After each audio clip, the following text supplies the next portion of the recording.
सबको जय मसीह। मैं सबको परमेश्वर का नाम में स्वागत करता हूँ। मेरे प्रियो, आज का बाइबल स्टडी में एक महत्वपूर्ण चीज़ मैं आपको बताने जा रहा हूँ और आपके साथ शेयर करना चाहता हूँ कि अगर आप मसीह जीवन है तो ये मैसेज आपके लिए एक बहुत महत्वपूर्ण है, क्योंकि परमेश्वर जो है अपना मन का भावनाओं अपना लोगों के ऊपर, अपना प्रियजन के ऊपर डालते हैं। जैसे वचन जैसे मैंने बीते दिनों में एक चीज़ बताया कि the book of Hosea chapter 4 verse 6 कहता है कि मेरी प्रजा मेरी ईश्वरीय ज्ञान ना होने के कारण नाश हो जाते हैं। My people are being destroyed because of lack of knowledge. तो इसलिए कि अगर आप ईश्वरीय ज्ञान आपके पास नहीं है तो आप मसीह जीवन में एक बहुत संघर्ष करना पड़ेगा, और एक संघर्ष जो है ये करना पड़ता है। अगर आप पास वो ईश्वरीय ज्ञान नहीं है तो फिर इस संघर्ष में आप हार भी जा सकते हैं। इसलिए ये मैसेज जो है एक लंबा होगा, लेकिन ये मैसेज आपका जीवन और आपका मसीह जीवन, प्रार्थना जीवन आपको जो है एक सामर्थ मिलेगा। तो परमेश्वर अपना वचन में आशीष करे। तो हम लोग लिख लाएंगे द बुक ऑफ साम चैप्टर 35 वर्स 13। आप लोग कृपा करके बाइबल लिखाइए और बुक और कॉपी और पेन में इस वचन को जो है अध्याय को आप नोट कर लीजिएगा। द बुक ऑफ साम चैप्टर 35 वर्स 13। यहाँ पर जो है बुक ऑफ साम चैप्टर 35 वर्स 13, माफ कीजिएगा कुछ साउंड के कारण होने लगा। तो मेरी प्रियो, भजन संहिता 35 का 13 इस प्रकार कहता है, जो भजनकार दाऊद कहते हैं, तब वो एक रोगी थे, तब तो मैं टाट पहने रहा और उपवास कर कर के दुख उठाता रहा, और मेरी प्रार्थना का फल मेरी गोद में लौट आया। यहाँ पर कहता है कि मेरी प्रार्थना का फल मेरी गोद में लौट आया। भजनकार दाऊद कहता है, जब मैं प्रार्थना कर रहा था, उपवास कर करके रो करके प्रार्थना करते समय जब प्रार्थना कर रहा था, तो प्रार्थना उसको रिटर्न आ रहा था। मतलब वो जो प्रार्थना कर रहा था तो उसका प्रार्थना जो प्रभु के पास नहीं जाता था, वो प्रार्थना उसके पास रिटर्न आता है। तो रिटर्न क्यों आते हैं, हम लोग इस विषय में आज एक सीखेंगे कि महत्वपूर्ण चीज़ है। अगर आप प्रार्थना करने वाला व्यक्ति है, एक मसीह जीवन है, तो अगर आप कभी आप प्रार्थना तो करते हैं, लेकिन आपका प्रार्थना सुनाई नहीं देते हैं, जो परमेश्वर के पास नहीं पहुंचते हैं। रीजन क्या है? और आपका प्रार्थना आपके पास वो लौट आते हैं। तो क्या चीज है वो प्रार्थना आपको लौटा देता है? ये चीज जानना बहुत जरूरी है। इसीलिए हम लोग ये जो है आज जेनेसिस उत्पत्ति पुस्तक से हम लोग सीखेंगे कि परमेश्वर ने जो फर्स्ट हेवन, सेकंड हेवन और थर्ड हेवन में जो परमेश्वर रहता है, इनका बारे में चर्चा करेंगे। हालेलुया। जैसे द बुक ऑफ जेनेसिस ये कॉमन भाषा है, लेकिन जब प्रकाशन में आते हैं तब ये कॉमन नहीं है। एक प्रकाशन में एक नया न्यू रिवलेशन जो है हम लोग पाते हैं। जिससे लिखा है अध्याय 1 का 1, the book of Genesis chapter 1 verse 1।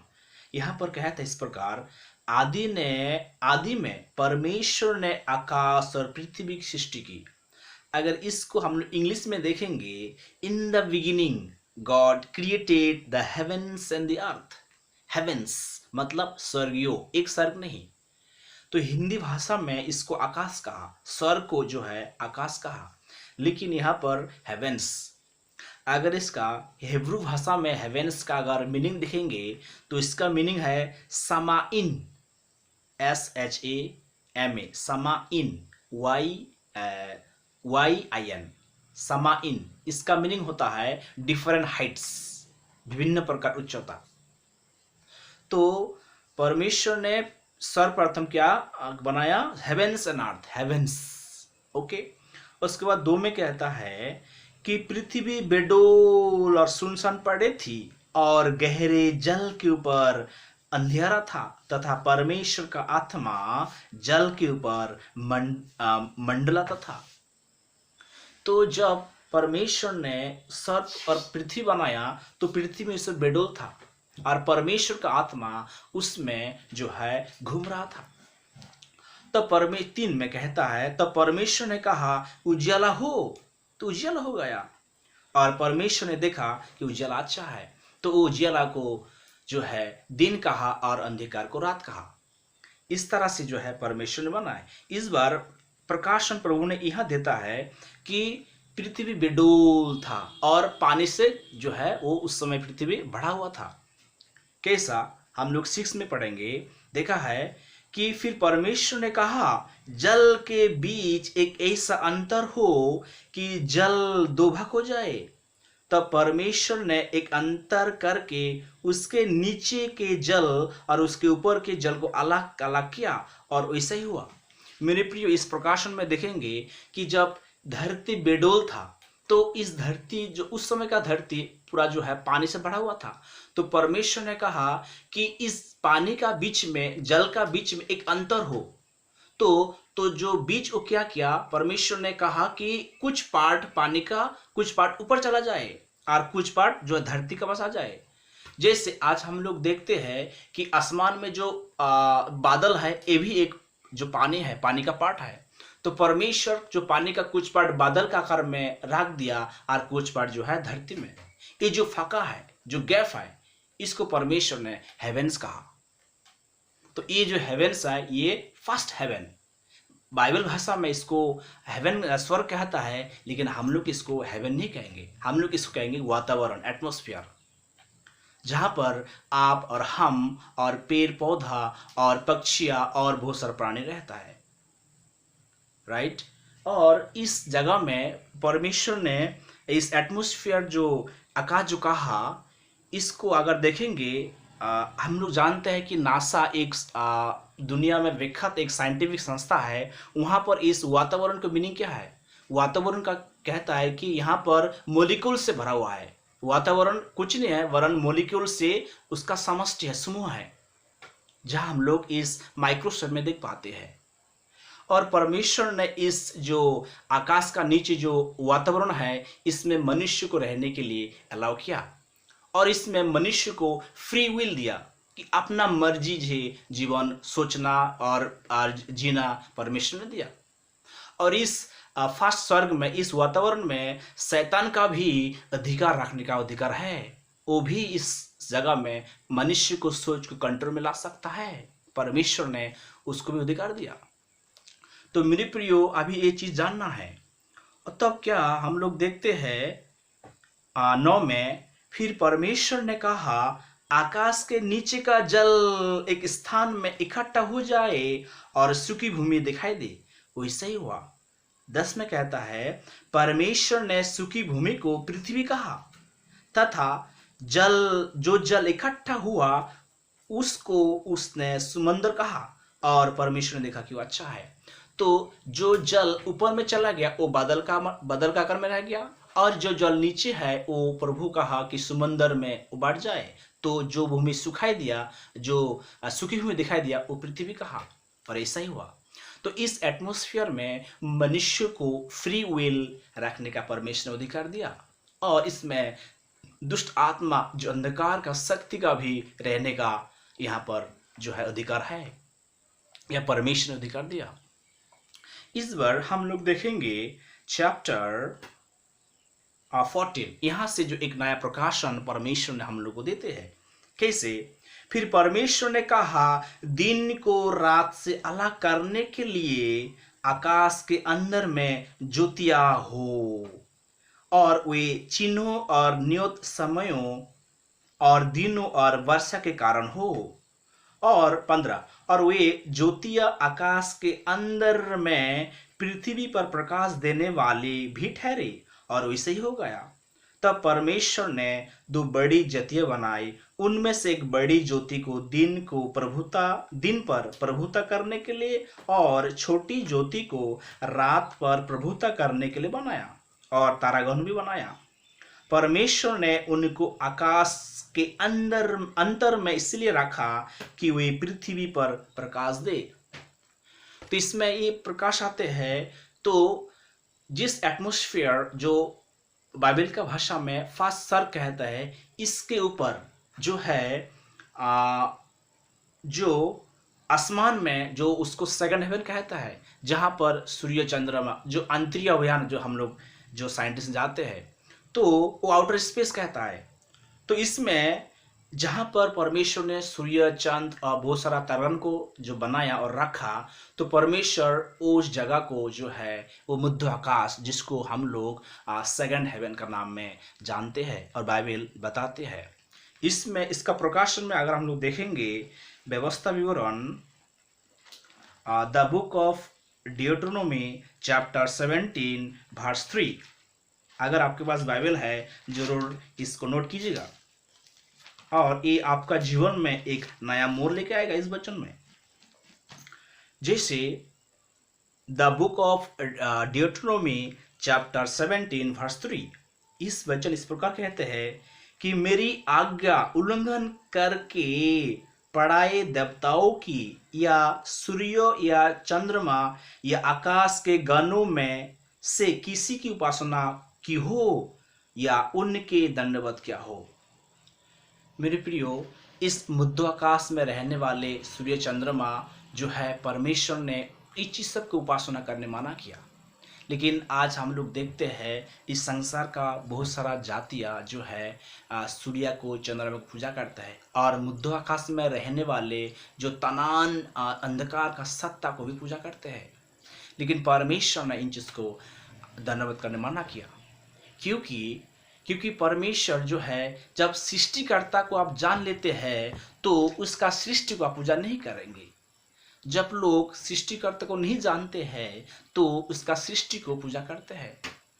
तो हम मसीह भाई बहन या मसीह लोग जो प्रार्थना करने वाला जो परमेश्वर का लोग कहलाता है, तो इन चीज को जानना है। और इस मध्य आकाश में रहने वाला अंधकार का सत्ता जो है, जो लूसीफर और उसके साथ करोड़ों स्वर्गदूत जो गिराए गए ना, तो इस मध्य आकाश में उन लोग अपना साम्राज्य जो है अस्तित्व पा जाते हैं, और वहां से वो लोग इस धरतीवासी को कंट्रोल में रखते हैं। तो ये जानना एक बहुत महसूस चीज है। आमीन। तो क्या है मेरे प्रियो, जो उसके बाद इन चीजों में जो है जिसको जानना है, और मध्य का जो सेकंड हेवेंस कहते हैं, उसके ऊपर एक थर्ड हेवन जहां परमेश्वर जो है रहते हैं, जहां अगम्य ज्योति में परमेश्वर रहता है। और जो है जो परमेश्वर तीनों स्वर को, थर्ड हेवन, सेकंड हेवन और फर्स्ट हेवन, तीनों हेवेंस को प्रभु अपना इच्छा अनुसार में राज करते हैं। लेकिन जो फर्स्ट हेवन में मनुष्य जाते रहते हैं, वो सेकंड हेवन और थर्ड हेवन जाने के लिए परमेश्वर का जो चुना हुआ या परमेश्वर के द्वारा दिए गए उद्धार जब तक आपका जीवन में ना हो, तब तक आप सेकंड एंड थर्ड हेवन में जा नहीं पाते। और जो है इसलिए दाऊद कहता है कि मैं जो प्रार्थना करता हूं तो मेरी प्रार्थना रिटर्न आ जाता है। तो मेरे प्रियो, मध्य आकाश में रहने वाला अंधकार का सत्ता जो आपको प्रार्थना को थर्ड हेवन तक जहां परमेश्वर रहता है पहुंचाना नहीं देता है। और अगर आप आत्मिक चीजों में मैच्योर नहीं है तो सेकंड हेवेंस एक बहुत डेंजर एक हेवेंस है, डेंजर चीज रहता है। यहाँ अंधकार का सत्ता जो मनुष्य कंट्रोल में आते हैं, और क्या वो आपको जो है बीमारी लेके आएगा, आपका मन में डाउट लेके आएगा। अंधकार का सत्ता वो भी उसको दिखाई नहीं, उसका फिगर नहीं है, बट ही इज जो है अदृश्य शक्ति। आमेन। तो मेरे प्रियो, ये चीज को बहुत जानना है। जब आप सेकंड हेवन का जब प्रार्थना, आपका प्रार्थना सेकंड हेवन छेद होके जब थर्ड हेवन में जाते हैं, तब आपका जो प्रार्थना है वो अभिषेक प्रार्थना कहा जाएगा और एनोइंटिंग प्रेयर हो जाते हैं। लेकिन इस सेकंड हेवंस एक एक एक जो रुकावट पैदा होता है। तो आप इस मैसेज के द्वारा जान पाते हैं कि आपका प्रार्थना का जीवन कितना मजबूत होना चाहिए। जब यीशु मसीह इस धरती में थे, तब तब यीशु मसीह ने 12 साल से लेके 30 साल 18 साल जो है यीशु मसीह ने पिता को पाने के लिए जंगल में प्रार्थना करता और रोते रोते प्रार्थना करता, हे प्रभु पिता आप कहाँ हैं। यीशु मसीह को भी प्रार्थना करना पड़ा, फास्टिंग करना पड़ा, तब जो है सेकंड हेवन में जो अंधकार का सत्ता को छेद करके उनका प्रार्थना जो है ऊपर तक पहुंचे, परमेश्वर तक पहुंचे। मेरे प्रियो, तो आप और हम कौन? तो ये जो है, तो आपका प्रार्थना कितना अभिषेक और जो है कितना अनंटिंग होना चाहिए, कितना समय देना चाहिए, आप इस सरमन के द्वारा जान लेते हैं। तो परमेश्वर इन वचन के द्वारा आपको आशीष करे। जैसे हम लोग पढ़ेंगे व्यवस्था विवरण, माफ कीजिएगा, हम लोग पढ़ेंगे द बुक ऑफ साम, लिखा है, हाँ माफ कीजिएगा, व्यवस्था विवरण 10:14, the book of Deuteronomy chapter 10 verse 17 verse 14। क्या कहता है यहाँ पर? व्यवस्था विवरण वर्स चैप्टर 10 वर्स 14। यहाँ पर इस प्रकार कहते हैं, चैप्टर 10 वर्स 14 कहता है, सुन, स्वर्ग और सबसे ऊंचा स्वर्ग भी और पृथ्वी और उसके जो कुछ है वो सब तेरे परमेश्वर यहोवा ही का है। आमीन। तो स्वर्ग और सबसे ऊंचा स्वर्ग, सब और पृथ्वी में जो कुछ है वो परमेश्वर का अधिकार है, क्योंकि परमेश्वर इन तीनों स्वर्ग में जो है कंट्रोल करता है। हालेलुया। तो मेरे प्रियो, तो परमेश्वर उस सामर्थ जो परमेश्वर के द्वारा उद्धार जो दिया यीशु मसीह के द्वारा हम लोग पाते हैं, उसके द्वारा हम लोग जो मध्याकाश में अंधकार का शक्तियाँ को जो है छेद करने का हम लोग जो है सामर्थ पाते हैं। आमीन। तो परमेश्वर इस वचन के द्वारा आपको आशीष दे। हालेलुया। तो मेरे प्रियो, ये आज का बाइबल अध्याय में ये जो परमेश्वर ने प्रकाश दिया, और नेक्स्ट एपिसोड में मैं एक नया टॉपिक, नया जो है एक अध्याय लेके आऊँगा, ताकि आप मेरे वचन के द्वारा और मेरे प्रीचिंग के द्वारा परमेश्वर से आपको आशीष मिले। हालेलुया। परमेश्वर आपको इस वचन के द्वारा आशीष दे। Thank you. और मेरे प्रियो, इस वीडियो को जरूर आप लोग कमेंट कीजिएगा कि इस प्रकाशन में अगर और कुछ आप लोग जानना चाहते हैं तो जो है आप लोग कमेंट में भेजिएगा, और जो नया है इस चैनल को आप लोग सब्सक्राइब कीजिएगा, ताकि इस चैनल के द्वारा आपको आशीष मिले। हालेलुया। आमीन।